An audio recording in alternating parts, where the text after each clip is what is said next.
ನಮಸ್ಕಾರ. ಆಹಾರ, ಆರೋಗ್ಯ, ಅಧ್ಯಾತ್ಮ ಈ ಸಂಸ್ಕಾರದ ಬೆಳಕಿಗೆ ತಮ್ಮೆಲ್ಲರಿಗೂ ಸ್ವಾಗತ, ಸುಸ್ವಾಗತ. ಇವತ್ತು ನಮ್ಮೊಂದಿಗಿದ್ದಾರೆ ವೈದ್ಯ ಡಾಕ್ಟರ್ ಮಂಜು ಪ್ರಸಾದ್ MK. ಅವರು ಇಂಡೋ US ಕಂಪ್ನಿಯಲ್ಲಿ ಮೆಡಿಕಲ್ ಡೈರೆಕ್ಟರ್ ಆಗಿ ಪರ್ಸನಾಲಿಟಿ ಡೆವಲಪ್ ಕೋಚ್ ಆಗಿ ಕೂಡ ಕೆಲಸ ಮಾಡ್ತಾ ಇದ್ದಾರೆ. ಇದರ ಜೊತೆಗೆ ಅವರು ಹಲವು ಸಂಶೋಧನೆಗಳನ್ನ ಮಾಡಿ ಅತ್ಯಂತ ಹಳೆಯ ಅಮೂಲ್ಯವಾದಂಥ ನಮ್ಮ ಆಯುರ್ವೇದದ ವಿಚಾರಗಳನ್ನ ಇವತ್ತಿನ ಆಧುನಿಕ ಜಗತ್ತಿಗೆ ಮನ ಮುಟ್ಟುವ ಹಾಗೆ, ಅವ್ರಿಗೆ ಪ್ರಯೋಜನ ಆಗುವ ಹಾಗೆ ಅದನ್ನ ಇನೋವೇಟಿವ್ ವೆಲ್ನೆಸ್ ಸೊಲ್ಯೂಷನ್ಸ್ ಅಂತ ಗುಣಪಡಿಸ್ತಾ ಇದ್ದಾರೆ. ಇದರ ಜೊತೆಗೆ ಅವರು ಕಾಂಪ್ರಿಹೆನ್ಸಿವ್ ಹ್ಯಾಂಡ್ ಬುಕ್ ಆನ್ ಪಥ್ಯ ಅಪಥ್ಯ, a guide to the patients and ಅದನ್ನ ಪಬ್ಲಿಷ್ ಮಾಡಿದ್ದಾರೆ. ಇತ್ತೀಚೆಗಷ್ಟೇ ಅವರು ಸಕ್ಸಸ್ ಮಂತ್ರ ಅನ್ನೋ ಪುಸ್ತಕವನ್ನ, ಆ ಗೈಡ್ ಟು ಸಕ್ಸಸ್ ಅನ್ನ ಕೂಡ ಬರೆದು ಅವ್ರ ಹಾಗೇನೆ ಯಶಸ್ವಿಯಾಗಿ ಬೇರೆಯವರು ಆಗ್ಲಿ ಅಂತ ಅದನ್ನ ಕೊಟ್ಟಿದ್ದಾರೆ. ಇದು ಮುಖ್ಯವಾಗಿ ಅವರು ವೆಲ್ನೆಸ್ ಅಂಬಾಸಿಡರ್ ಅವಾರ್ಡ್ ಅನ್ನ ಕೂಡ 2025ರಲ್ಲಿ ತಗೊಂಡಿದ್ದಾರೆ. ಇವತ್ತು ಏನಾಗಿದೆ ಅಂತಂದ್ರೆ, ನಾವು ಏನು ಆಹಾರ ತಗೊಳ್ಬೇಕು, ಹೇಗೆ ತಗೊಳ್ಬೇಕು, ಯಾಕೆ ತಗೊಳ್ಬೇಕು ಅನ್ನೋದನ್ನ ಮರ್ತ್ಬಿಟ್ಟಿದೀವಿ. ಆಧುನಿಕದ ಭರಾಟೆಯಲ್ಲಿ ಪಾಶ್ಚಾತ್ಯರ ಅಂಧ ಅನುಕರಣೆ ಮಾಡ್ಕೊಂಡು ಬೇಕಾಬಿಟ್ಟಿ ತಿನ್ಕೊಂಡು ಜನರಿಗೆ ತಿನ್ನೋಕ್ಕೂ ಟೈಮ್ ಇಲ್ಲ. ನಿಂತಲ್ಲೇ ಕೂತಲ್ಲೇ ಸಿಕ್ಕಲ್ಲೇ ಸಿಕ್ಕಾಪಟ್ಟೆ ತಿನ್ನಕ್ ಶುರು ಮಾಡಿದ್ದಾರೆ. ಅದರಿಂದ ಕಾಯಿಲೆಗಳು ತುಂಬಾ ಜಾಸ್ತಿ ಆಗ್ತಾ ಇವೆ.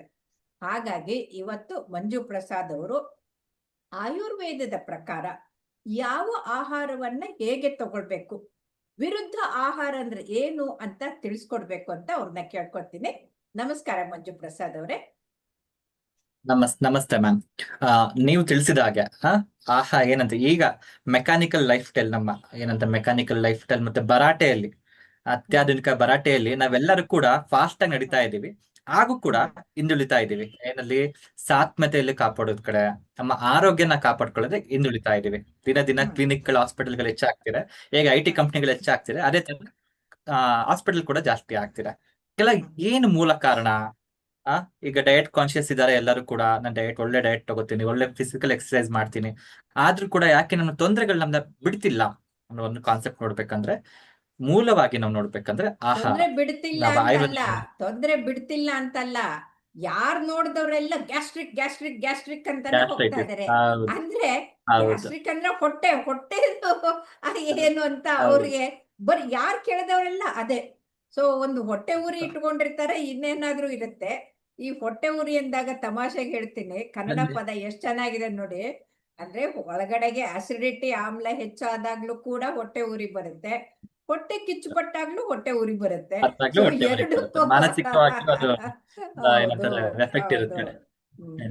ನಮ್ಮಲ್ಲಿ ಆಯುರ್ವೇದದಲ್ಲಿ ಸುಲಭ ಸೂತ್ರ ಇದೆ ಮ್ಯಾಮ್. ಸರ್ವೇ ಅಪಿ ರೋಗ ಮಂದಾಗ್ಲಿ. ಬಹಳ ಸರಿ ರಿಪೀಟ್ ಮಾಡಿರ್ತೀನಿ. ಸರ್ವೇ ಅಪಿ, ಎಲ್ಲಾ ರೋಗಗಳು ಕಾರಣ ಕ್ಷೀಣಿಸಿದ ಜೀರ್ಣಕ್ರಿಯೆ ಅಂತ ಹೇಳ್ತೀವಿ.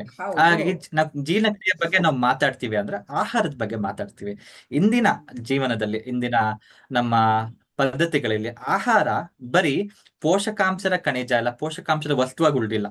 ಆಹಾರವೇ ಆರೋಗ್ಯ. ನಾವೇನ್ ತಗೋತೀವಿ ಆಹಾರ, ಅದರಿಂದನೇ ಆರೋಗ್ಯ, ಅದರಿಂದನೇ ಜೀವನ. ಹಾಗೂ ನಾವೇನ್ ಆಹಾರ ತಗೋತೀವಿ, ಆ ಆಹಾರದಿಂದನೇ ರೋಗ ಕೂಡ. ಆಹಾರ ಆರೋಗ್ಯಕ್ಕೂ ಕಾರಣ ಆಗುತ್ತೆ, ಆಹಾರ ರೋಗಕ್ಕೂ ಕೂಡ ಕಾರಣ ಆಗುತ್ತೆ. ಆ ಕಾನ್ಸೆಪ್ಟ್ ಕಾರಣ ಆಗುತ್ತೆ. ಹಾಗಾಗಿ ಇವತ್ತು ನಾವು ವಿರುದ್ಧ ಆಹಾರದ ಬಗ್ಗೆ ನಾವು ಮಾತಾಡೋಣ. ಈಗ ನಾವು ನೋಡಿರ್ತೀವಿ ಮೇಡಮ್, ನಮ್ಮ ದೈನಂದಿನ ಕ್ಲಿನಿಕಲ್ ಪ್ರಾಕ್ಟೀಸ್ ಅಲ್ಲಿ, ಕ್ಲಿನಿಕ್ ಅಲ್ಲಿ, ಹಾಸ್ಪಿಟಲ್ ಅಲ್ಲಿ ದಿನ ಆಟೋಇಮ್ಯೂನ್ ಡಿಸಾರ್ಡರ್ಸ್ ಗಳು ಜಾಸ್ತಿ ಆಗ್ತಾ ಇದೆ. ಸೋರಿಯಾಸಿಸ್ ಕಂಡೀಷನ್ ಜಾಸ್ತಿ ಆಗ್ತಿದೆ, ಆರ್ಥ್ರೈಟಿಕ್ ಕಂಡೀಷನ್ ಜಾಸ್ತಿ ಆಗ್ತಿದೆ. ನಾವು ಸ್ವಲ್ಪ ಡೀಪ್ ಆಗಿ ಆಲೋಚನೆ ಮಾಡಿದಾಗ, ಫ್ಯಾಮಿಲಿ ಹಿಸ್ಟ್ರಿ ಇದೆಯಾ? ಖಂಡಿತ ಇಲ್ಲ ಸರ್, ನಾ ಚೆನ್ನಾಗಿದ್ದೆ. ಮುಂಚೆ ಇದ್ದ, ಚೈಲ್ಡ್ಹುಡ್ ಇಂದ ಇದ್ದ? ಇಲ್ಲ. ಯಾವಾಗಿಂದ ಕಾಣಿಸ್ಕೊತಿದೆ ಸರ್? 2 ವರ್ಷದಿಂದ ಕಾಣಿಸ್ಕೊತಿದೆ. 3 ವರ್ಷ ಮುಂಚೆ ಚೆನ್ನಾಗೇ ಇದ್ದೆ ನಾನು ಸರ್ ಅಂತ. ಸಿಟಿಗೆ ಬಂದ್ಮೇಲೆ ಈ ತರ ಆಗ್ತಿದೆ, ವರ್ಕ್ ಆದ್ಮೇಲೆ ಈ ತರ ಆಗ್ತಿದೆ ಅಂತ ಅಂದಾಗ ಕಾರಣ ಯೂಶಲಿ ನಾವು ವಿಡಿಯೋಪತಿಕ್ ಅಂತ ನಾವ್ ಹೇಳ್ತೀವಿ, ಎಲ್ಲಿ ನಮ್ ಕಾರಣಗಳು ಸಿಗಲ್ಲ, ಬಟ್ ವ್ಯಕ್ತ ಆಗ್ತಿದೆ ಅಂತ. ಸೊ ಮೂಲವಾಗಿ ನಾವು ನೋಡ್ತಾ ಹೋದ್ರೆ ಆಹಾರ ಪದ್ಧತಿ ಕೂಡ ಒಂದು ಮುಖ್ಯವಾದ ಕಾರಣ ಆಗ್ತಾರೆ.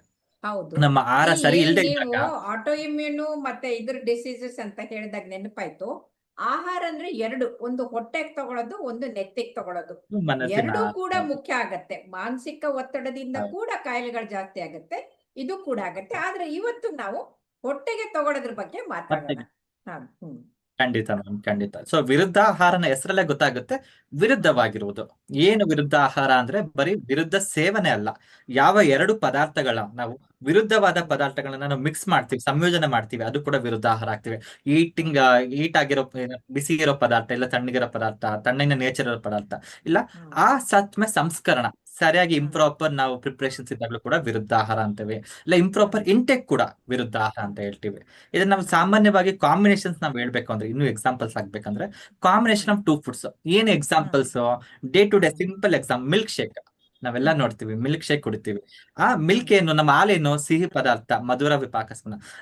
ಆದ್ರೆ ನಾವು ಆಮ್ಲ ಪದಾರ್ಥ, ಆಮ್ಲ ಹಣ್ಣುಗಳ ಜೊತೆ ತಗೊಂಡ್ರೆ ಮಧುರ ಮತ್ತೆ ಆಮ್ಲ ಮಿಕ್ಸ್ ಆಗ್ಬಾರ್ದು. ಸೊ ಅದೇ ನಮ್ಗೆ ಗ್ಯಾಸ್ಟ್ರೈಟಿಸ್ ಸಮಸ್ಯೆಗಳು ಕಾಣಿಸ್ಕೊಳ್ಳುತ್ತೆ. ಸೊ ಎಲ್ಲಾ ಮಿಲ್ಕ್ ಶೇಕ್ ಗಳು ಕೂಡ ನಾವು ಸೋರ್ ಫುಡ್ ಇಲ್ಲ ಸೋರ್ ಫ್ರೂಟ್ಸ್ ಜೊತೆ ನಾವು ಮಿಕ್ಸ್ ಆದಾಗ that is also become incompatible food, ವಿರುದ್ಧ ಆಹಾರ ಅಂತೀವಿ. ಉದಾಹರಣೆಗೆ ಯಾವ ಮಿಲ್ಕ್ ಶೇಕ್ ಅಂತೀರಾ ನೀವು? ಫ್ರೂಟ್ ಮಿಲ್ಕ್ ಶೇಕ್ ಅಂತ ಮ್ಯಾಮ್ ನಾವು mango fruit milk shake, mango milk fruit shake. Milk shake example, guava milk shake, mango ಉಷ್ಣ, ಕ್ಷೀರ ಮಿಲ್ಕ್ ಶೀತ. ಸೊ ಆಪೋಸಿಟ್ ನೇಚರ್ ಆಗುತ್ತೆ. ಇದರಿಂದ ಏನಾಗುತ್ತೆ ಅಂತ ಮುಂದೆ ನಾನು ಎಕ್ಸ್ಪ್ಲೇನ್ ಮಾಡ್ತೀನಿ. ಸದ್ಯದಲ್ಲಿ ಏನು ತಗೊಂಡಾಗ ಏನು ಆಗ್ಲಿಕ್ಕಿಲ್ಲ, ಬಟ್ ಮುಂದೆ ಅದು ದೀರ್ಘಕಾಲದಲ್ಲಿ ಏನೇನು ಪರಿಣಾಮ ಆಗುತ್ತೆ. ಇನ್ನೊಂದು ಇನ್ಕರೆಕ್ಟ್ ಪ್ರೊಸೆಸಿಂಗ್. ಸೊ ಪದೇ ಪದೇ ಬೇಯಿಸಿದ ಎಣ್ಣೆಲಿ ನಾವು ಅದೇ ಆಹಾರಗಳು ಕರಿಯೋದಿರ್ಬೋದು, ಅದಾಗಿರ್ಬೋದು. ಇಲ್ಲ ಇಂಪ್ರಾಪರ್ ಕಾಂಬಿನೇಷನ್ಸ್. ಈಗ ನಂಗೆ ಜೇನುತುಪ್ಪ ಇಷ್ಟ, ಆದ್ರೆ ನಾನು ಬಿಸಿ ಮಾಡಿ ತಗೋತೀನಿ, ಬಿಸಿನಲ್ಲಿ ತಗೋತೀನಿ, ಅದು ಕೂಡ ಕೆಟ್ಟದ್ದು. ಇಲ್ಲ ಜೇನುತುಪ್ಪ ಆಯುರ್ವೇದದಲ್ಲಿ ವಿಶೇಷವಾಗಿ ಆಯುರ್ವೇದ ಔಷಧಿಗಳನ್ನ ನಾವು ಯೂಶಲಿ ಜೇನುತುಪ್ಪ ಇಲ್ಲ ತುಪ್ಪದಲ್ಲಿ ತಗೊಳ್ಳಿ ಅಂತೀವಿ. ಆದ್ರೆ ಅದೇ ಜೊತೆಗೆ ಜೇನುತುಪ್ಪ ಮತ್ತೆ ತುಪ್ಪನ ಸಮ ಪ್ರಮಾಣದಲ್ಲಿ ಮಿಕ್ಸ್ ಮಾಡಬಾರ್ದು ಅಂತ ಕೂಡ ನಾವ್ ಹೇಳ್ತೀವಿ. ಅದು ಕೂಡ ಒಂದಿದೆ. ಮತ್ತೆ ಸೀಸನಲ್ ಇನ್ಕಂಫರ್ಟಬಿಲಿಟಿ. ಏನಂತಾರೆ, ಬೇಸಿಗೆ ಕಾಲದಲ್ಲಿ ನಾವು ಅತಿಯಾದ ಖಾರ ಪದಾರ್ಥ ತಗೊಳ್ಳೋದು, ಇಲ್ಲ ಶೀತದ ಕಾಲದಲ್ಲಿ ಅಥವಾ ಶೀತ ಪದಾರ್ಥ ತಗೊಳ್ಳೋದು, ಅವೆಲ್ಲ ಒಂದು ಸಾಮಾನ್ಯವಾಗಿ ನಾವು ಎಕ್ಸಾಂಪಲ್ ತಗೋಬಹುದು. ಇನ್ ಡೀಟೇಲ್ ಆಗಿ ಮಾತಾಡೋಣ. ಇದನ್ನ ಸಾಮಾನ್ಯವಾಗಿ ನಾವೇನ್ ಹೇಳ್ತೀವಿ, ಗರ ವಿಷ ಅನ್ನೋ ಕಾನ್ಸೆಪ್ಟ್ ಅಲ್ಲಿ ತಗೋತೀವಿ. ಗರ ವಿಷ ಅಂದ್ರೆ ಸ್ಲೋ ಪಾಯ್ಸನ್. ತಗೊಂಡಾಗ ನಮ್ಗೆ ಏನು ಅನ್ಸೋದಿಲ್ಲ. ತಗೊಂಡಾಗ ಈಗ ಪ್ರೆಸೆಂಟ್ ಜನರೇಷನ್ ಏನು ವೈರಲ್ ಟ್ರೆಂಡಿಂಗ್ ಏನ್ ವೈರಲ್ ಇದೆ, ನಾನು ಊರಿಂದ ಹೊಸೂರ್ಗೆ ಹೋಗ್ತೀನಿ, ಬೆಳಿಗ್ಗೆ 4 ಗಂಟೆಗೆ ಬಿರಿಯಾನಿ ತಿಂತೀನಿ. ಸಾಮಾನ್ಯವಾಗಿ ನೋಡಿದ್ರೆ ಪ್ರೆಸೆಂಟ್ ಜನರೇಷನ್, ನನ್ನ ಊರಿಂದ ಆಚೆ ಯಾವ್ದೋ ಒಂದು ಪ್ಲೇಸ್ ಹೋಟೆಲ್ ಫೇಮಸ್ ಆಗಿರುತ್ತೆ, ಅವನು ಮ್ಯಾಗಿಲಿ ಕೋಕಲ್ಲಿ ಬಾಯ್ಲ್ ಮಾಡ್ತಾನೆ, ಆ ಜಾಮೂನ್ ಮತ್ತೆ ಮಸಾಲೆ ದೋಸೆ ಮಿಕ್ಸ್ ಮಾಡ್ತಾನೆ. ಈ ತರ ವೈರಲ್ ಕಾಂಬಿನೇಷನ್ಸ್ಗೆ ಯುವ ಜನತೆ ಟ್ರೆಂಡಿಂಗ್ ಆಗಿ ಹೋಗ್ತಿದ್ದಾರೆ. ಸೊ ಹಾಗಾಗಿ ಈ ಕಾನ್ಸೆಪ್ಟ್ ನ ಆಯುರ್ವೇದ ಶಾಸ್ತ್ರದಲ್ಲಿ 3000 ವರ್ಷ ಹಿಂದೆನೆ ಅವರು ನೋಟ್ ಮಾಡಿದ್ದಾರೆ. ಸೊ 18 ಪ್ರಕಾರದ ನಿಷಿದ್ಧ ಮಾಡಿದ್ದಾರೆ ಕೂಡ. ಅದ್ರ ಬಗ್ಗೆ ವಿವರಾತ್ಮಕವಾಗಿ ತಿಳಿಸಿದ್ದಾರೆ. ಅಲ್ಲ 18 ಪ್ರಕಾರ ಇರ್ತವೆ. 18 ಪ್ರಕಾರ ವಿರುದ್ಧ. ನಾವು 18 ಪ್ರಕಾರಗಳ ಬಗ್ಗೆ ಹೋಗೋದ್ ಬೇಡ. ಮೇಜರ್ಲಿ ಏನೇನ್ ವಿರುದ್ಧ ಮಾಡ್ಬೋದು, ವಿರುದ್ಧವಾದ ಕಾನ್ಸೆಪ್ಟ್ ಗಳು ತಗೋಬಹುದು. ಸಂಯೋಗ ವಿರುದ್ಧ ಅಂದ್ರೆ ಕಾಂಬಿನೇಷನ್, ಯಾವ ಕಾಂಬಿನೇಷನ್ ಮಾಡಬಾರ್ದು, ಸಂಯೋಗ ವಿರುದ್ಧ. ಯಾವ ಪದಾರ್ಥ ಜೊತೆ ಸೇರಿಸಬಾರ್ದು, ಡೀಟೇಲ್ ಆಗಿ ಮಾತಾಡೋಣ. ನೆಕ್ಸ್ಟ್ ಕಾಲ ವಿರುದ್ಧ, ಯಾವ ಕಾಲದಲ್ಲಿ ಯಾವ ಆಹಾರ ಸೇವಿಸಬಾರ್ದು, ಯಾವ ತರ ಇರಬಾರ್ದು. ಮಾತ್ರ ವಿರುದ್ಧ, ಮಾತ್ರ ಅಂದ್ರೆ ಪ್ರಮಾಣ, ಎಷ್ಟು ಪ್ರಮಾಣ, ಎರಡು ವಸ್ತುಗಳ ತಗೊಂಡ್ರೆ ಯಾವ ಪ್ರಮಾಣದಲ್ಲಿ ಮಿಕ್ಸ್ ಇವತ್ತು ನಾವು ಬರೀ ಯಾವ ಆಹಾರ ಮಾತಾಡೋಣ, ಮಿಕ್ಕಿದ್ದನ್ನ ಇನ್ನೊಂದು ಎಪಿಸೋಡ್ ಮಾಡೋಣ. ಯಾಕಂದ್ರೆ ಸಮಯ ಆಗೋದಿಲ್ಲ. ಯಾವ್ದು ಸೇರಿಸಬಾರ್ದು ಅಂತ ಅಷ್ಟೇ ಹೇಳಿ ನಮ್ಗೆ. ಓಕೆ, ನಾವು ಪ್ರೆಸೆಂಟ್ ನಾವ್ ಸಂಯೋಗನೇ ಡೀಟೇಲ್ ಆಗಿ ನಾವು ಮಾತಾಡ್ಬೇಕು ಅಂದ್ರೆ, ಕಾಂಬಿನೇಷನ್ಸ್ ಬಗ್ಗೆ ಮಾತಾಡ್ಬೇಕಂದ್ರೆ ಫಸ್ಟ್ ಹೇಳಿದಾಗೆ ಮಿಲ್ಕ್ ಶೇಕ್ಸ್, ಕ್ಷೀರ, ಮಧುರ ವಸ್ತುಗಳನ್ನ ಯಾವುದೇ ಕಾರಣಕ್ಕೂ ಆಮ್ಲ ವಸ್ತುಗಳ ಜೊತೆ ಮಿಕ್ಸ್ ಮಾಡಬಾರ್ದು, ಏನಾದ್ರು ಆಗಿರ್ಬೋದು. ಸೊ ಮಧುರ ಫಸ್ಟ್ ಎಕ್ಸಾಂಪಲ್, ಈಗ ಪ್ರೆಸೆಂಟ್ ಮಿಲ್ಕ್ ಶೇಕ್ಸ್ ಗಳು, ಗೋವಾ ಮಿಲ್ಕ್ ಶೇಕ್ಸ್ ಗಳು, ಮ್ಯಾಂಗೋ ಮಿಲ್ಕ್ ಶೇಕ್. ಉಷ್ಣ ವಸ್ತುಗಳನ್ನ ಶೀತ ವಸ್ತುಗಳಿಗೆ ಸೇರಿಸಬಾರ್ದು. ನೆಕ್ಸ್ಟ್ ಮೊಸರು, ಸಾಮಾನ್ಯವಾಗಿ ನಾನ್ ವೆಜ್ ತಿನ್ನೋರು, ಫಿಶ್ ತಿನ್ನೋರು. ಓಕೆ, ಅದ್ರ ಜೊತೆಗೆ ಮತ್ತೆ ಶುರು ಮಾಡಿ.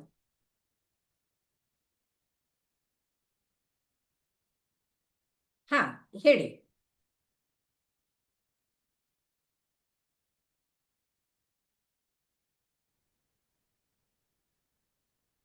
ಸೊ ನಾವು ವಿರುದ್ಧ ಪದಾರ್ಥಗಳಂತ ಹೇಳಿದಾಗ ಸಾಮಾನ್ಯವಾಗಿ ನಾನ್ ವೆಜ್ ತಿನ್ನುವಾಗ ಕರ್ಡ್ ತಿನ್ಬಾರ್ದು, ಮೊಸರು ಜೊತೆ ಯೂಶ್ವಲಿ ಕಮ್ಮಿ ಮಾಡ್ಬೇಕು, ತಗೋಬಾರ್ದು. ಫ್ರೂಟ್ ಸಲಾಡ್ ಅಂತ ಹೇಳ್ತೀವಿ, ವಿವಿಧಾತ್ಮಕ ಫ್ರೂಟ್ಸ್ಗಳನ್ನ. ಅಲ್ಲೂ ಕೂಡ ನಾವು ಫ್ರೂಟ್ ಸಲಾಡ್ ಮಾಡಿದಾಗ್ಲೂ ಕೂಡ ಒಂದೇ ನೇಚರ್ ಇರೋ ಫ್ರೂಟ್ಸ್ಗಳು ತಗೋಬೇಕು. ಒಂದು ಹುಳಿ ಫ್ರೂಟ್ಸ್, ಒಂದು ಸ್ವೀಟ್ ಫ್ರೂಟ್ಸ್, ಆಪಲ್ ಆಗಿರ್ಬೋದು, ಗುವಾ ಆಗಿರ್ಬೋದು, ಮ್ಯಾಂಗೋ ಆಗಿರ್ಬೋದು. ಅಥವಾ ಡಿಫ್ರೆಂಟ್ ಟೇಸ್ಟ್ ಆಫ್ ಫ್ರೂಟ್ಸ್ ಇರೋ ಫ್ರೂಟ್ಸ್ ನ ಸಲಾಡ್ ನ ಕಮ್ಮಿ ಮಾಡಬೇಕು. ಮತ್ತೆ ಕೋಲ್ಡ್ ಡ್ರಿಂಕ್ಸ್, ಕಾರ್ಬೊನೇಟೆಡ್ ಡ್ರಿಂಕ್ಸ್ ನ ಊಟದ ಜೊತೆ ತಗೊಳ್ಳೋದು. ಪಿಜ್ಜಾ ತಿನ್ಬೇಕಾದ್ರೆ ಟ್ರೆಂಡ್ ಆಗಿದೆ. ಯಾಕಂದ್ರೆ ಈ ಪಾಶ್ಚಾತ್ಯದಿಂದ ನೋಡ್ಕೊಂಡು ಎಲ್ಲರೂ ಏರ್ಪೋರ್ಟ್ ಅಲ್ಲಿ ನೋಡಿದೀನಿ, ಫುಡ್ ಆರ್ಡರ್ ಮಾಡಿದ ತಕ್ಷಣ ಕೋಕೋ ಕೋಲಾನೋ ಪೆಪ್ಸಿನೋ ಈ ಕೋಲ್ಡ್ ಡ್ರಿಂಕ್ಸ್ ತಗೊಳ್ತಾರೆ. ಅದು ಬಹಳ ವಿರುದ್ಧ ಆಗತ್ತೆ. ಹೌದು ಹೌದು. ಹಾ ಇರ್ತಾ ಆಗುತ್ತೆ. ಮತ್ತೆ ಫ್ರೂಟ್ಸ್ ಊಟ ಮಾಡಿದ ತಕ್ಷಣ ಫ್ರೂಟ್ಸ್ ತಗೋಬಾರ್ದು, ಜಾಸ್ತಿ ಫ್ರೂಟ್ಸ್, ಯಾಕಂದ್ರೆ ಫರ್ಮೆಂಟೇಶನ್ ಕಾಸ್ ಮಾಡಿ ಎಕ್ಸೆಸಿವ್ ಬ್ಲೋಟಿಂಗ್ ಕಾಸ್ ಮಾಡುತ್ತೆ. ಇಲ್ಲ ಹೇಗೆ ನಮ್ಗೆ ಕಾರಣ ಏನು, ಇದೆಲ್ಲ ತಗೊಂಡಾಗ ಯಾವ ತರ ಸ್ಟಾರ್ಟ್ ಆಗುತ್ತೆ ಅಂದ್ರೆ, ಇನಿಷಿಯಲಿ ಏನು ಸಮಸ್ಯೆ ಆಗೋದಿಲ್ಲ, ಯಾಕಂದ್ರೆ ಒಂದು ವಯಸ್ಸು ಇರುತ್ತೆ, ಒಂದು ಎನರ್ಜಿ ಇರುತ್ತೆ, ಅದನ್ನ ತೊಂದರೆ ಆಗಿಲ್ಲ. ಈಗ ಹೌದು. ಸ್ಟಾರ್ಟ್ ಆಗ್ತದೆ, ನಾವು ಆಹಾರ ತಗೋತಾ ಸಾಮಾನ್ಯವಾಗಿ ನಾವೇನ್ ಅನ್ಕೋತೀವಿ, ಬ್ಲೋಟಿಂಗ್ ಆಗ್ತಿರುತ್ತೆ, ನಮ್ನ ಹೊಟ್ಟೆ ಉಬ್ಬರ ಆಗ್ಬೋದು, ಇಲ್ಲ ಜೀರ್ಣಕ್ರಿಯೆ ಕ್ಷೀಣಿಸಿರ್ಬೋದು, ಹೆವಿನೆಸ್ ಆಗಿರ್ಬೋದು, ಅಸಿಡ್ ಗ್ಯಾಸ್ಟ್ರಿಕ್ ಆಗಿರ್ಬೋದು. ಆದ್ರೆ ಆ ಟೈಮಲ್ಲಿ ನಮ್ಗೆ ಗೊತ್ತಾಗೋದಿಲ್ಲ, ಓ ಈ ಗೊತ್ತಾಗಲ್ಲ. ಆಹಾರ ತಿಂದಿದ್ದಿಂದ ನಮ್ಗೆ ಆಗಿದೆ ಅಂತ ನಾವು ಸಾಮಾನ್ಯವಾಗಿ ಅಂತ ಅನ್ಕೋತೀವಿ. ಎಲ್ಲ ಯಾಕೆ ಕಾರಣ, ಈ ತರ ವಿರುದ್ಧ ಏನಂತ ನೇಚರ್ ಇರೋ ಆಹಾರಗಳು ತಗೊಂಡಾಗ ಸಾಮಾನ್ಯವಾಗಿ ಜೀರ್ಣಕ್ರಿಯೆ ಕ್ಷೀಣಿಸುತ್ತೆ, ನಮ್ಮ ಸ್ಟ್ರೋತಸ್ ಎಲ್ಲ ಆವರಣಗೊಂಡು ಸಾಮಾನ್ಯವಾಗಿ ಎಲ್ಲಿ ಕುಗ್ಗುವಿಕೆ ಇದೆ ಬಾಡಿಲಿ ಅಲ್ಲಿ ರೋಗ ವ್ಯಕ್ತವಾಗುತ್ತೆ. ಸೊ ಇದಲ್ಲದೆ ಶಾರ್ಟ್ ಟರ್ಮ್ ಮಾತ್ರ ಇದು ಎಫೆಕ್ಟ್ ಖಂಡಿತ ಇಲ್ಲ. ನಾವು ವಿಷ, ಅದಕ್ಕೆ ವಿಷ ಅಂತ ಪದ ನಾವು ಯೂಸ್ ಮಾಡಿದ್ವಿ ಇಲ್ಲಿ ಶಾಸ್ತ್ರದಲ್ಲಿ ಕೂಡ.